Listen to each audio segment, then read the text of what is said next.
Hello. Hi. Is anybody there? Anybody out there?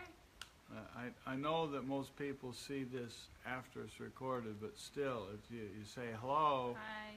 and so it's like there's supposed to be somebody there immediately. But even the delay, as I think most of you know, it takes about 10 seconds for our voice to get to you, and then as much as 10 seconds to have a round trip. So it's as much as 20 seconds for a communication. There's one person is with us. Three. Boy, they're showing up quick. The crowds are coming, huh? It's Avril and Wouter. Hello, Avril and Wouter. At least the two I can distinguish. I see Wouter. I don't see Avril. She was doing flowers, so I saw her flower. I see. Avril's face. Yeah. Yeah, see? there's the Avril face. Okay, all righty. All right, we're coming here. There. Now there's another one. Okay. And there, now Avril typed hi. Hi. Hi, B. And B. Hi, B. And this is more on the Tripura Rahasya.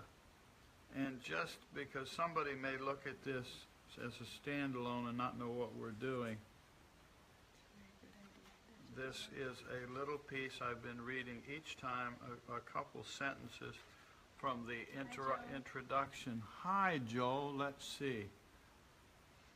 It's in the middle of the night for Joe. Joe's up in the middle of the night again.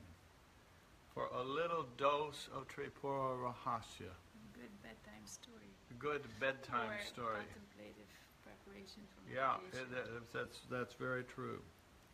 Yeah. Anyway, a great yogi does not belong to any caste, creed, sex, or ethnic group, because he, of course, or she, has already transcended all such superficial limitations. The knowledge that enlightens such an aspirant is called Tripura Rahasya. Of course, Rahasya means secret, and Tripura is Tripura, so it's the secret of Tripura. The text by that name is one of the most significant scriptures in the tradition of Tantra Yoga. Tantra Yoga, huh? And then as a reminder, this text, the story is of the student Parashurama and the teacher Dattatreya. And Dattatreya is, of course, redundant, is teaching Parashurama. And as part of that teaching, he tells Parashurama lots of stories. And that's the stories that we've been going through. And now, this chapter 14, the way this is titled, says, excuse me, I ate a nut a few minutes ago, and the little nut Would you part, like some water? that would be very nice, thank you. I have little nut parts floating around in there. Oh my. Oh, no. It's come to that, little nut parts floating around in the throat. It should be somewhere. He didn't know that I just keep using that one. Oh well, it's washed. Oh no, it's washed. Alrighty. Cheers. Thank you. So the story continues. Sankalpa Shakti and the way to attain This is it. a good one. I can say that with every chapter. It's a good one. Yeah. This is one of my favorites. Yeah, mine too, for the moment. Yeah, for the moment this is. A few days ago I was saying, you know, Swamiji, really, Tripura Rahasya is my favorite scripture. But that I say a lot, like Swamiji. Yep. After listening to the sage's son with his purified mind, Mahasena, remember now, Mahasena is one of the characters, started seeing things more clearly, meaning one of the characters in the story that Dattatreya is telling. Comparing the objects of the external world with the objects seen in the dreaming state, he attained freedom from sorrow. That's Freedom? Freedom, like being free. Free. With courage and freedom from sorrow, he asked the son of the sage, O great wise one, you can see beyond. You have profound knowledge and know that which can be known through the sense and that which the senses cannot reach. Free, April says. Free. Yeah, all righty. They're cooking now. However, there is something I do... However, still there is something I do not understand. Kindly answer my questions. There's only something, just a little thing. Just a little something. You said that all this happened through imagination. How? Good question, isn't it? Yes. No matter how much I imagine something, it does not necessarily occur outside me. Hi, Randy. Hi, Randy. Because your willful thinking is perfected, you could materialize a whole universe inside a hill. This external world and the hill world coexist. Cool. Why then are there differences between time and space in the two worlds? Another good question. Yeah, pretty sharp question. Surely one of them must be unreal. Which is it? So which one is unreal? The world out here or the world in the dream? Do you ever ponder about that? I've had that many years ago. That would sort of go through my mind, and that was many years before I started running into stories like this in Yoga Vasishta that talk about this phenomenon. The yogi replied, here it comes. Here, imagination is identical with determination, which is of two kinds, perfect and imperfect.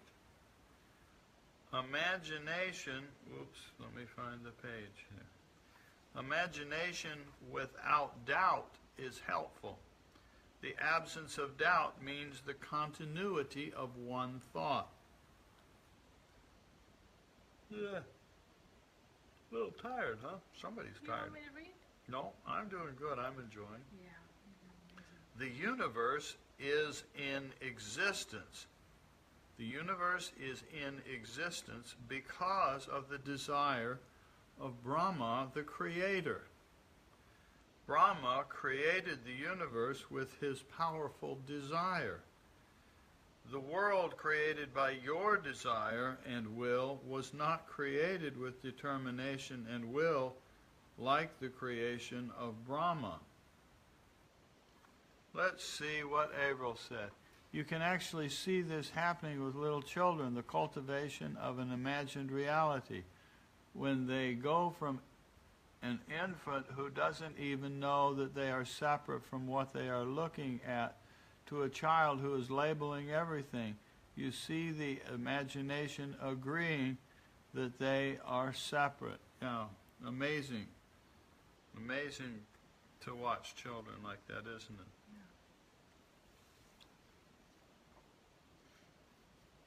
The world created by your desire and will was not created with determination and will, like the creation of Brahma.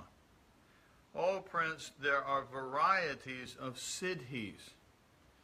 One is by birth, the second is by obtaining a jewel, the third is through herbs, the fourth is through yoga sadhana, and the fifth is through austerities, the sixth is through mantra, and the seventh is through a boon.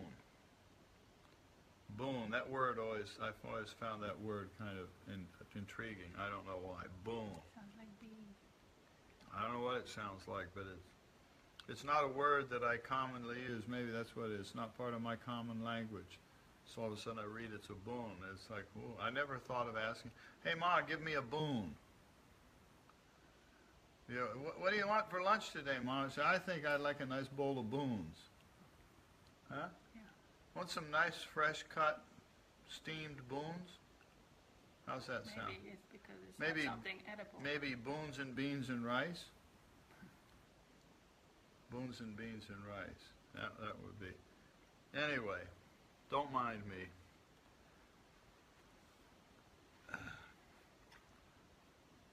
By self-determination, the past samskaras are forgotten. Boon Kesero.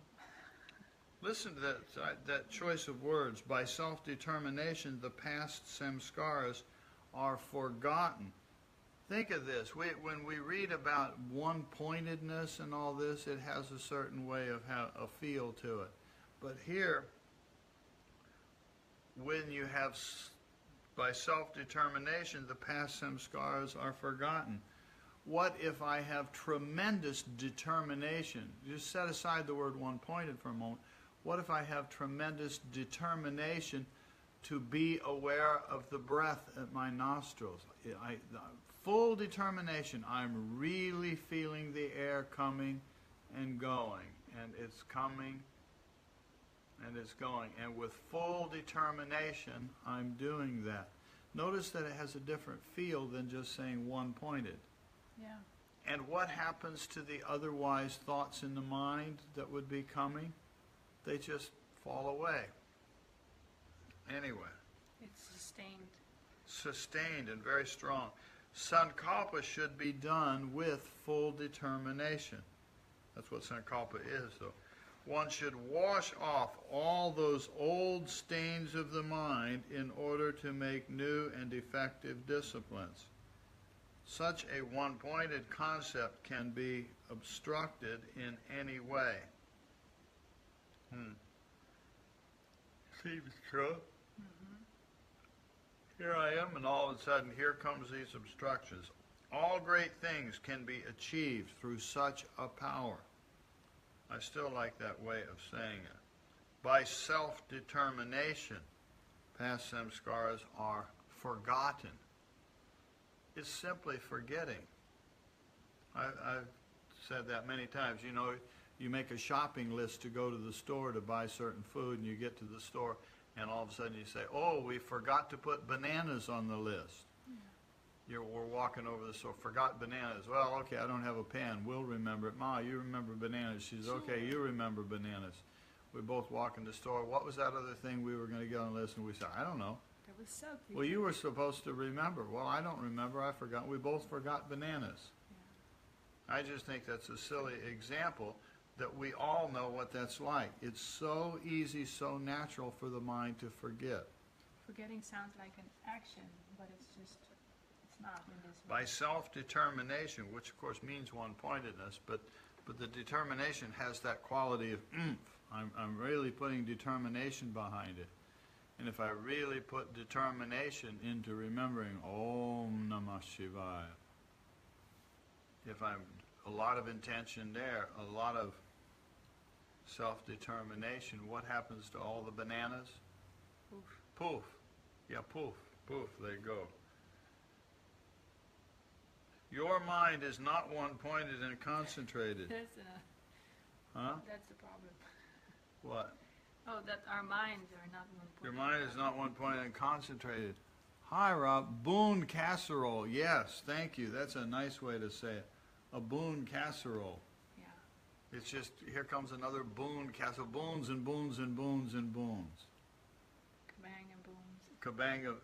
Kabangs and boons. Boons. What a word. It sounds like boon is kind of like a blessing, right? I guess it's like a yeah. granted wish or something. Yeah. Yeah. Your mind is not one-pointed and concentrated. Therefore, you should learn to focus your mind. O Prince, let me explain the secret of time and space. Here it comes. Ooh. This seems to be an amazing mystery to you because you are not an adept. Oh no, there's the problem, huh? I can explain it clearly. It is the nature of the universe to appear in diverse forms. Light is one thing, yet it is experienced in two ways. For creatures like owls who are blind during the day, it appears in the form of darkness, while for others it takes the form of light. Men and animals drowned in water while fish suffocate in air. That's a fascinating thought. Yeah.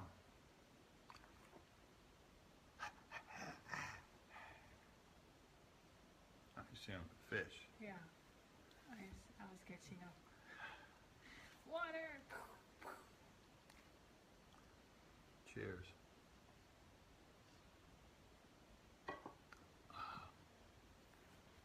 I'm still on Boone casserole. Boone quesadillas. Or Boone. Fire burns men and other creatures,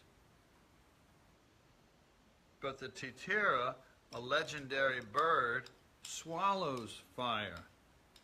Fire is extinguished by water, but flames thrive on oil. Yep.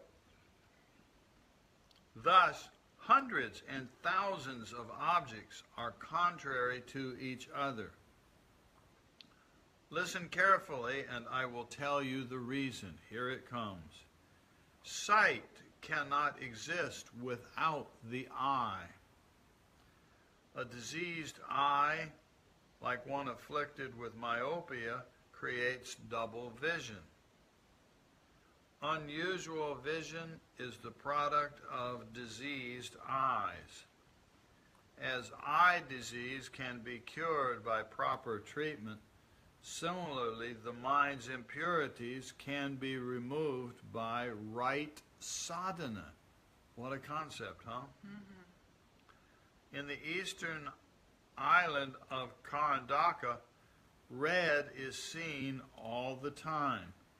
Everything is seen upside down on the island of Ramanaka. In the same way, on other islands, people perceive things differently according to their vision. If anyone sees things differently than his peers, he tries to cure what he considers to be his visual problem, so he can see in the same way everyone else does. Whatever one sees in the world depends on the vision of the eye. In the same manner, smell, taste, sound, tactile sensation exist only in their corresponding senses. All mental impressions are merely part of the mind. Time and space arise in the mental horizon. The relationship between time, space, and objects is according to your estimate of them. Prince, listen. There's that one, the word again. Listen. Okay. Listen. I was listening. No, you weren't here. Listen. The inner reality is actually the cause of the universe. As the mirror supports the image, the universe is supported by the self-existent reality. It's easy to say those words, but it's a very subtle concept.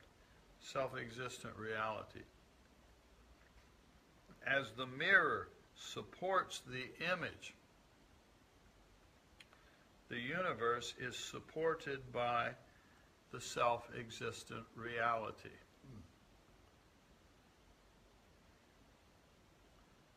That actually makes perfect sense. Hola, Nicholas. Hola, Nicholas. Nicholas came. The body is an external sheath, but how can it be excluded from its inner dweller? As the pot is different from the pot maker, so the body is different from the soul. The body is different from the seer. That which is seen because of illumination. In the absence of that, nothing can be seen.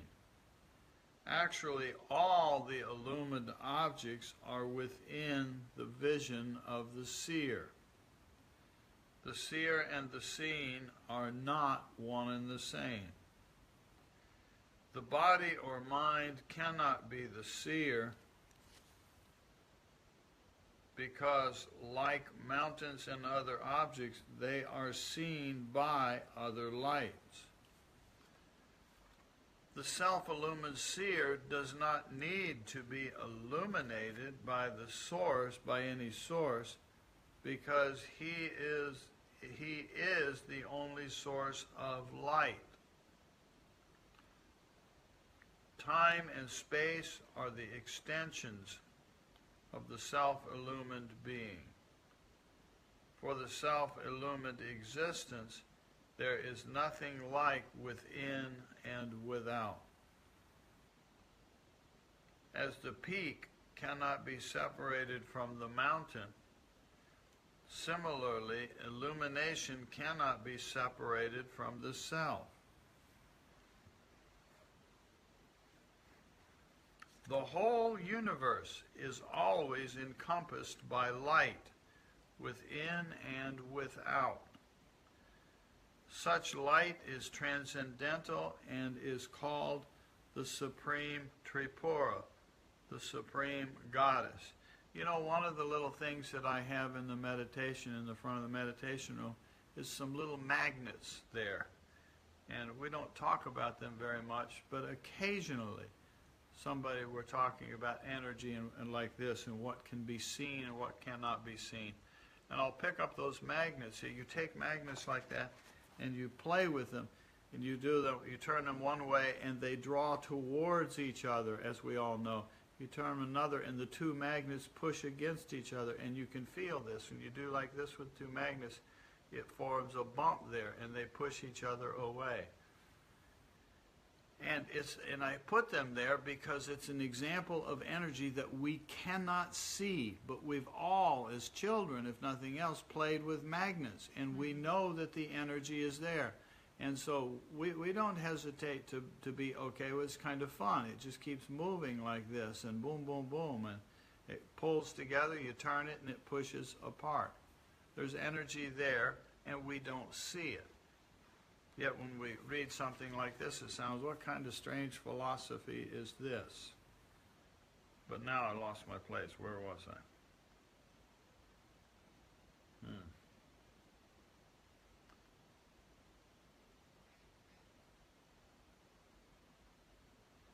The whole universe is always encompassed by light, within and without. Such light is, did you just buzz? Yeah. Such light is transcendental and is called the Supreme Tripura, the Supreme Goddess. Knowers of the Vedas call her Brahman, and Vaishnavites call her Vishnu. According to Shaivites, she is Shiva. According to Shaktis, she is Shakti. As the image is pervaded by the mirror, this world is pervaded by the power of consciousness. All the objects in this universe are illumined by that light. As the image of a city is not part of the mirror, similarly, the universe is not part of consciousness.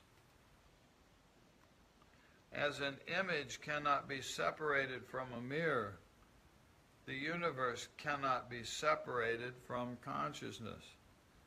This is the glory of the real self. Pretty nice stuff, isn't it? Space is a void. As the world cannot be ascertained, neither can space be defined. This universe dwells in the self, but the question arises. I'm going to add a comment here. This thing, in doing contemplations, I have found over years that it's not totally easy to do this, but of all the things we can contemplate on the nature of infinity and all like that, Space is one of the most accessible. In other words, most easy. I can think of the space that I'm occupying sitting here. I can think of the space that's inside the glass. I can think of the space that Matri is occupying. I can think of the space in this room. Then I can remember the walls, and in my mind, just imagine for a moment that before this building was built, this space was here, but there were no walls. So there was no sense of a contained space called room, because the building had not been built yet. And there's space out there in the city we're in the town, and the state, and the country. But we have all these artificial boundaries, and those create the appearance of smaller spaces. In here and out there. Yeah, and so what the Earth is spinning at such a rate that it makes a whole, it's about 24,000 mile diameter of the Earth. And it's spinning so fast. Each one of us right now is spinning so fast that we're going to move through that rotation something like 24,000 miles, or approximately 1,000 miles per hour. It works out kind of convenient. We have a 24-hour day, the way we count time, and we're going to move through that 24,000 mile diameter in 24 hours, so that works out.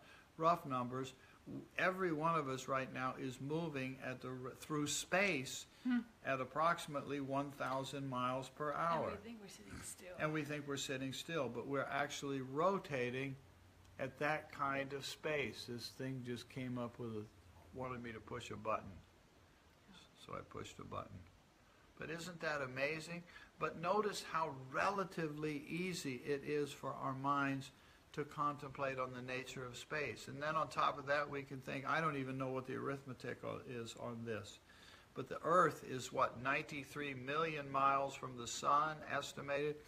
And it's spinning around the sun at the rate that it takes 365 days, in our sense of time, to make one rotation. I don't know what the arithmetic is, but the planet itself is moving very, very fast In that orbit. In that orbit, or in that space that is defined by that orbit. All I'm saying here is just play with this notion of space. We have a relatively easy ability to ponder in space. Very useful. Bye-bye, Averill. Has to run, do something. Averill has to run. Has to do something. Don't run, walk. I mean, Take it easy. Chill out.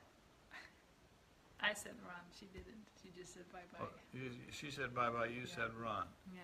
She has to, that is what you said. You said Averill has to run. Yeah, like, I have to go. Okay, Averill, run! Oh, we have a sound effect for that. We do. Where's the sound effect machine? We seem to have lost it. There it is.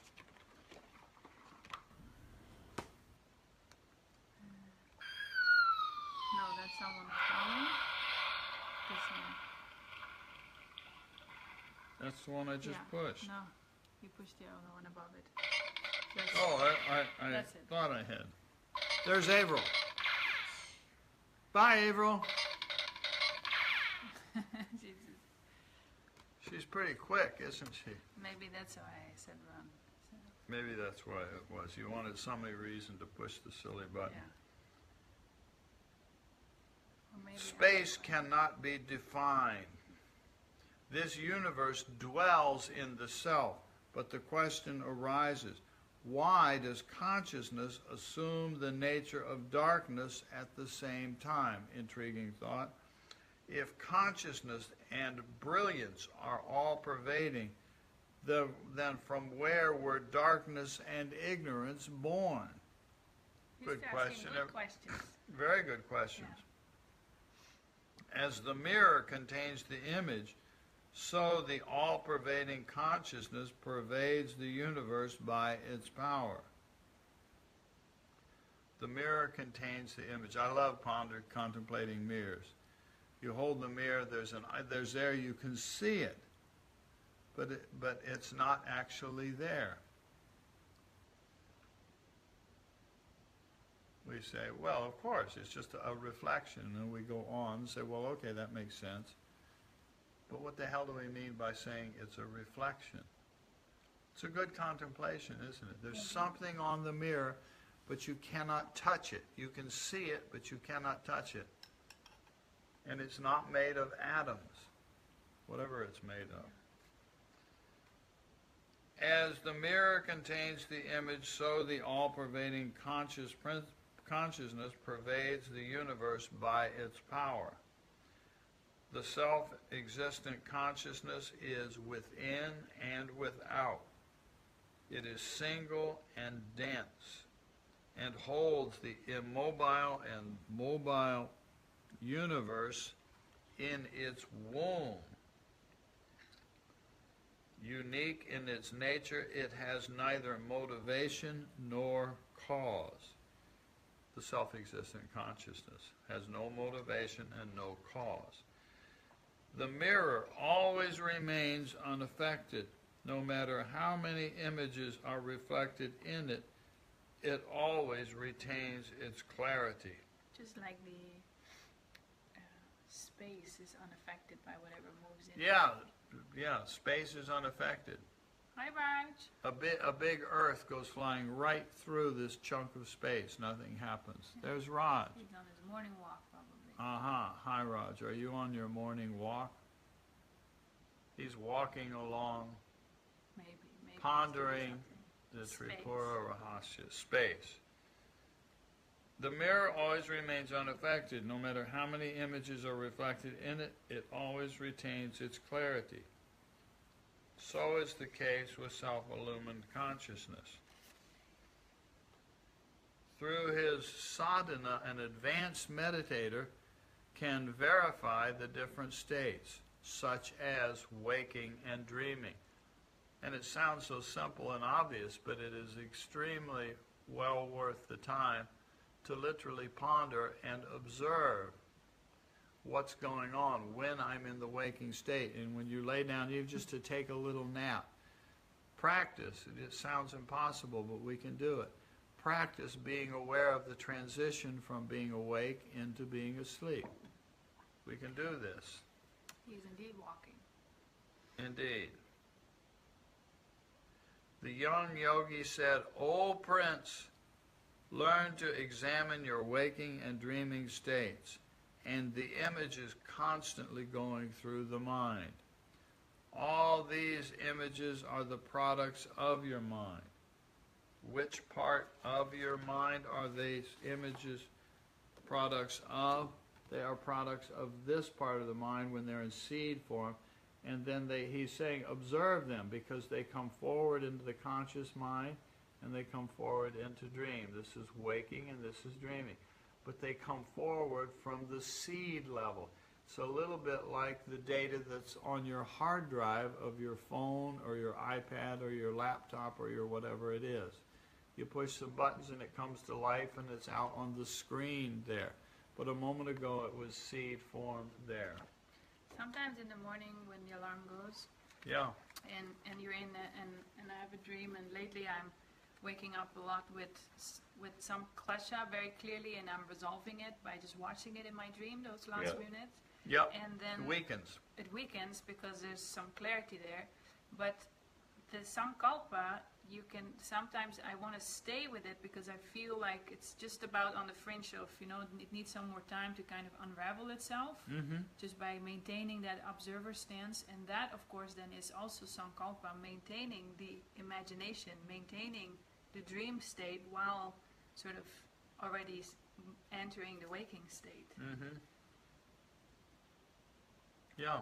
So I'm maintaining a certain imagination or a certain And another layout, thing that comes to mind is when you just said that, it's an example that gives some sense to Patanjali talks in chapter 1 of Yoga Sutras that one of the ways of stabilizing the conscious mind is by observing the levels of consciousness.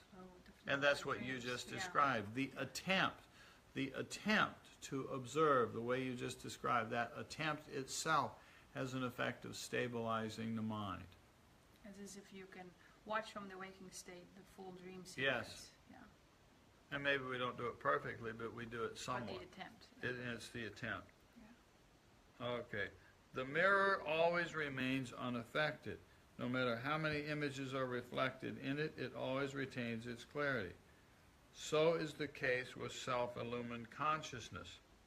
Through his sadhana, an advanced meditator can verify the different states, such as waking and dreaming. The young yogi said, "O Prince, learn to examine your waking and dreaming states and the images constantly going through your mind. All these images are the products of your mind, of your unconscious. Consciousness remains unaffected before creation, after dissolution, and during the appearance of this world, as the mirror remains unaffected by the images reflected in it." Think of that last part. As the mirror is unaffected by the image. Think about that. To what degree is the mirror itself affected by the images reflecting in it? Absolutely nothing. It's a beautiful metaphor, isn't it? It's easy to see that. Take a mirror and just play with it sometime and rotate it around and notice the images keep changing as you turn the mirror. The images keep changing, but the mirror is unaffected. And so what's the point of that? Consciousness itself remains unaffected before creation, after dissolution, and during the appearance of this world, comma, in the same way that the mirror remains unaffected by the images reflected in it. So if I'm having a good day out here, consciousness is actually unaffected by that. Because of my avidya, I think, oh, I'm having a good day, or I'm having a bad day. But the consciousness itself is not getting drawn into that. And we can observe it. Nice reminders. See, this stuff here is not merely philosophy, it's giving us some suggestions on how to pay attention. And then somebody in here gains some insight. Though absolute self-existent reality manifests itself, yet that self-existent reality remains unblemished by its manifestations. So it's the manifestor, but yet it remains unaffected by whatever it manifests. The first step of creation was darkness. This marks the first stage of manifestation and is called avidya, or tamas. Interesting concept. Tamas, one of the three gunas, is suggested is the same as avidya. The appearance of the perfect as if it were limited or imperfect is avidya. The state in which somebody's calling us, but they're probably selling something. The state in which absolute reality is separated from its purnahanta, perfect I amness. The state in which absolute reality is separated from I amness and assumes that which is contrary to perfect I amness is called avyakta, the unmanifest. So because of it coming as the unmanifest, it creates the avidya. The self-illumined consciousness is named Shiva Tattva, which is seen externally, which when it is seen externally is called the individual feeling of I. Shakti Tattva. Shiva Tattva. Shakti Tattva. Shakti comes out and now there's an I. So the feminine Shakti has manifested a me, so to speak. The externally projected Mahashunya, the great void, covered by Ahambhava, I amness, is called Sadashiva, the great Shiva. This same Sadashiva Tattva, when dominated by unconsciousness, is called Ishvara. Very subtle point. And this word, listen to this, if we walk through this over and over and contemplate it, we'd start to get some subtler meaning of the word Ishvara. But very often the word Ishvara just simply gets translated into English and other European languages, for example. We just say, oh, well, that means God. Okay, I understand what's talking about Ishvara. And there's a tremendous subtlety to it that we overlook. And we run into this and we say, wow, there's more to this than there's just a gray-haired, bearded old man in the sky. And his name is Ishvara, or something like that.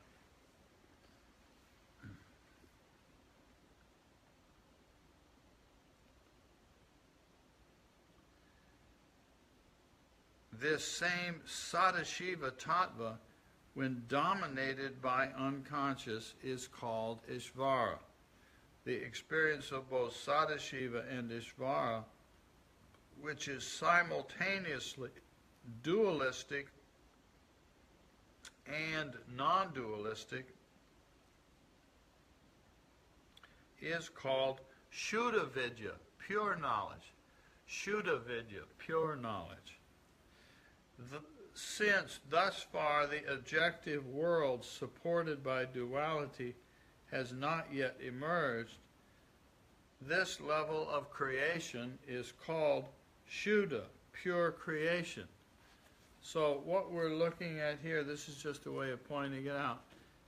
What we're looking at here, if we say, okay, inside of me there is Atman, or pure consciousness, and I'm dealing with my body and my breath and my levels of mind so that I can awaken to this. We have some understanding of that. But then we wonder, how did this go about emerging outward as this? See, something happens that first there's just this, and then somehow, all of a sudden, there's me with samskaras. And so there's actually a lot going on right here in this point, right here in this little itty-bitty little line here. Now, and this is, of course, just a map. And this is what we're walking through right now that's being explained in the Tripura Rahasya, is giving some concept to how that pure consciousness goes about turning. How does it actually turn into a me or a her or a you? And this is what we're kind of talking about. Shuddha Vidya, pure knowledge. Since thus far the objective world supported by duality has not yet emerged, because we're way back here, this out here hasn't emerged yet. Bye, Wouter. Bye, Wouter. This level of creation is called Shuddha, pure creation. When, under the influence of Svatantriya Shakti, the experience of duality gradually expands, and Jata Shakti, unconsciousness, gradually dominates consciousness. And that's what we know as the field of Karmashaya, the field of samskaras. The insentient force is called Maya Shakti. There is a clear difference, exactly like the difference between the seed and the sprout. The sentient state is also called Purusha, which is seated inside the five sheaths. Now, this is another subtlety of word choices. So Atman, what's the difference between Atman and Purusha and Shakti? Essentially the same thing. But here it's saying Purusha, which is seated inside the five sheaths. So once Atman is seated within koshas, once it's there, then is when you call it Purusha. It's still exactly the same thing as Atman, you just call it a little different. When we take this and we call it water, if we put it in a little thing and put it in the freezer box in there, a couple bags, in a couple hours we'd come back, we would not call it water, we would call it ice. And we would get a piece of ice to put in our tea or something like that. So it just changes form a little bit and we give it a different name. And each one of the names has some value. The sentient state is also called Purusha, which is seated inside the five sheaths. Limited ability to act is called Kala. Limited power to know is called Vidya. Desire is Raga. Limited lifespan is Kala. And putting things in proper order is called Niyati. Consciousness combined with these five limiting factors is called Purusha.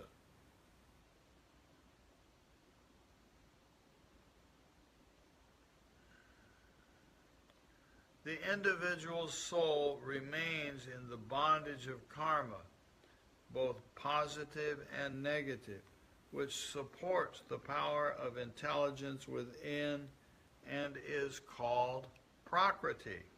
Wow. So now we're looking here, we're talking about the division of Purusha and Prakriti. And they're both Tripura. They're both Brahma. The results of karmas are threefold: pleasant, neutral, and unpleasant. Prakriti is also threefold: sattvic, rajasic, and tamasic, having the quality of light, activity, and inertia, respectively. A particular state assumed by the chitta is called Prakriti. That which is called Prakriti in the state of deep sleep is called Chitta in the waking state.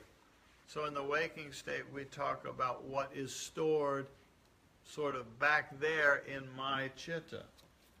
So if I think I'm this, then behind me is my Chitta. I have a Chitta back there, is the way most of us would commonly animate that. I have memories back there. Oh, hi, Matri out here. Hi, Sandy. And so, I don't say, who is that? Comes forward. Now, where the hell was I? 73. Because it is full of latent desires, it remains in an unmanifested state. It differs according to the individuals and their latent desires. Again, it's the latent back there. That's what they're talking It's nice how it contains everything. Contains everything. It's all moving out story.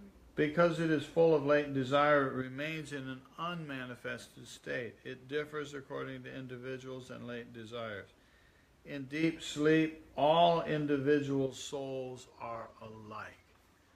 In deep sleep, all individual souls are alike. And after coming out of that state, each individual soul differs from others. We recede in, it all falls asleep, and we come outward. Pretty exciting, huh? When consciousness is predominant, it's called Purusha. When the unmanifest power is predominant, it's called Prakriti.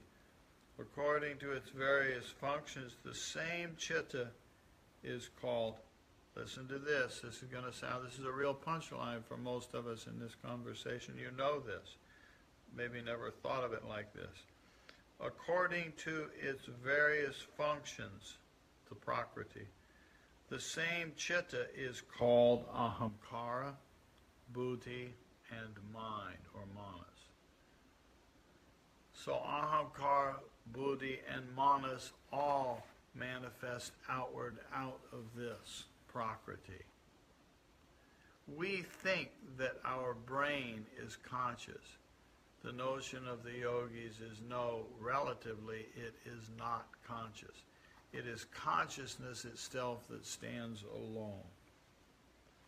It all comes out of Chitta and it recedes to Chitta. From these, the modifications of Chitta are ego, the faculty of discrimination, and mind. This is called antakarana.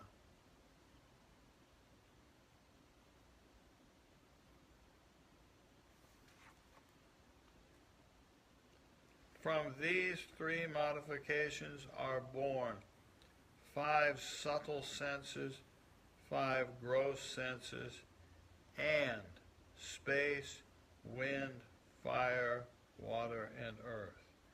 And note here, if you don't remember this, those 5 things, they relate to the chakras. So coming outward from this ego and chitta and all which is up here, it comes outward as space and wind and fire and water and earth, the lower 5 chakras. In this way, absolute consciousness herself, the witness of all, appears as the universe as if it were external to her. That which is the prime cause of the universe is called Tripura Shakti. Pretty cool, huh? It's a nice name. From its desire was born Brahma. And from the will and determination of Brahma, this universe came into existence. But that which is I and you is pure consciousness. Diversity in the universe appears because of the many phases of consciousness.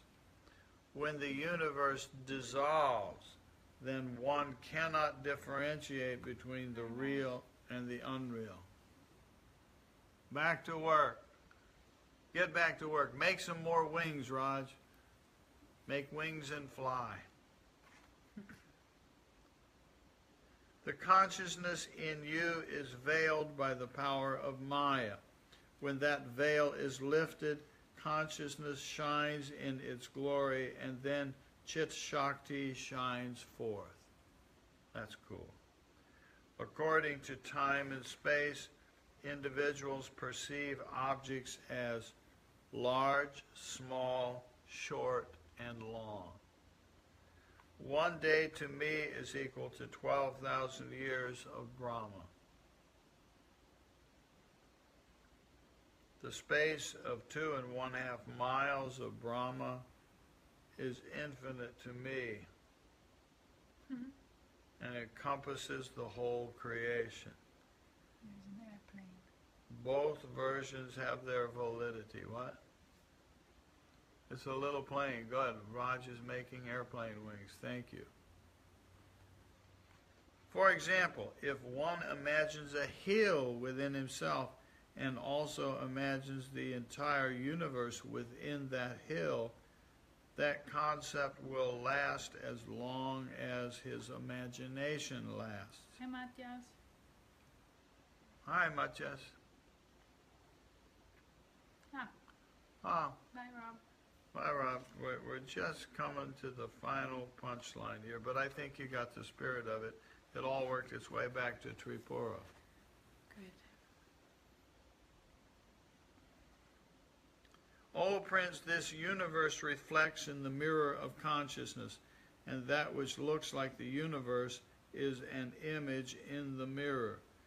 The image appears in the mirror only through the power of consciousness. Consciousness is like a screen, and the image is the universe. The adepts know the secrets of time and space, for they have gone beyond.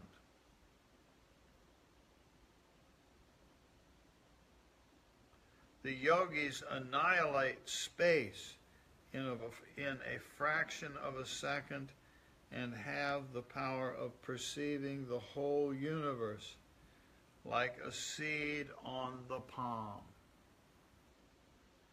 There's the universe. O Prince, acknowledge the fact that the universe is an image of the mirror of consciousness, and consciousness with a one-pointed mind of the self. Be free from the delusion that the world is real.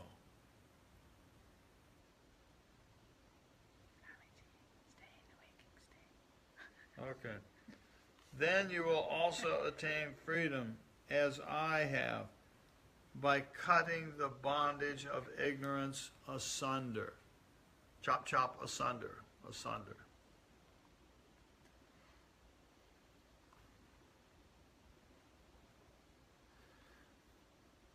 Parashurama, by having satsang with the sage's son, the prince's ignorance was dispelled and his faculty of discrimination became sharp and purified. Finally, he knew his ultimate goal, and then he practiced the technique of samadhi.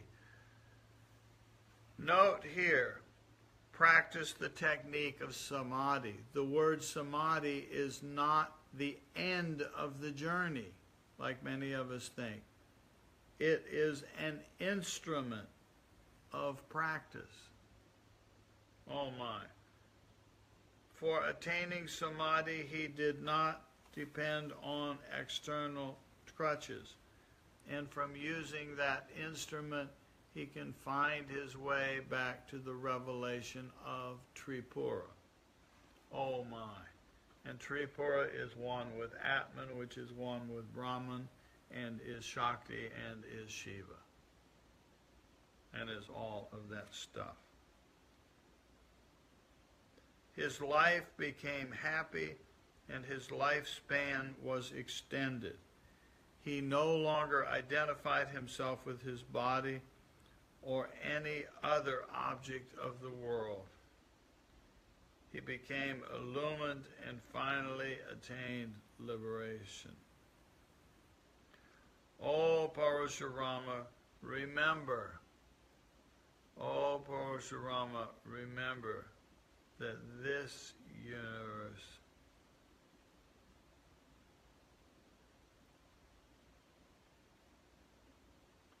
Remember, Parashurama, this universe is only an image, and it has no existence of its own. With the help of contemplation, doubt will be removed from your mind. Thus ends chapter 14 with a discussion of the nature of the real and the unreal. Keeps sounding like it just doesn't get any better than this, doesn't it? But yet there's more to come. The awareness of consciousness and the lesson given to Astavakra. And so it starts with, this is the cliffhanger, Parashurama was astonished by this thought-provoking story. With a purified mind, he went to Dattatreya and prostrated in front of him, wanting more. Oh Lord, you imparted magnificent teachings. Da-da-da-da-da-da. We will do that next time. All to be continued. Tripura Rahasya, the secret of Tripura. Secret of Tripura Shakti. Right? Mm-hmm. Huh? It's kind of fun stuff, isn't it? Amazing. It's amazing. Yeah. Grace? Okie dokie. Makes you quiet. Makes you quiet. That's what it's supposed to do. I know you were sleeping away. I'm right here. I'm okay. I'm here. I know you're slipping away to other states. All righty. So thank you for visiting. Thank you for playing.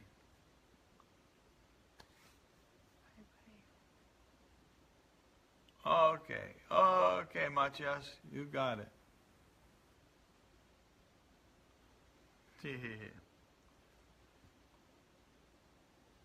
Have a nice contemplation. Quiet. Notice how the reflections like this can lead to quiet, and then you go into that quiet and you allow the contemplation to come with you. And then you just sit back and enjoy the journey and watch where it takes you. and watch the you sort of vanish temporarily. And that's kind of neat, isn't it? So from me to you again, thank you for playing. Bye, June. Hi, June. Bye, June. Bye-bye. We're gonna next time we gotta coordinate better. Yeah.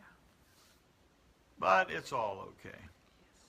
Yes. Anyway, bye-bye. Dewey dewey, as the Dutchies say. Say dewey dewey, Mom. Dewey, dewey. There, see, dewey dewey. Buenos tacos. Buenos tacos. There you go. Enjoy the silence after Om. That's where we find Tripura. Okay. Okay.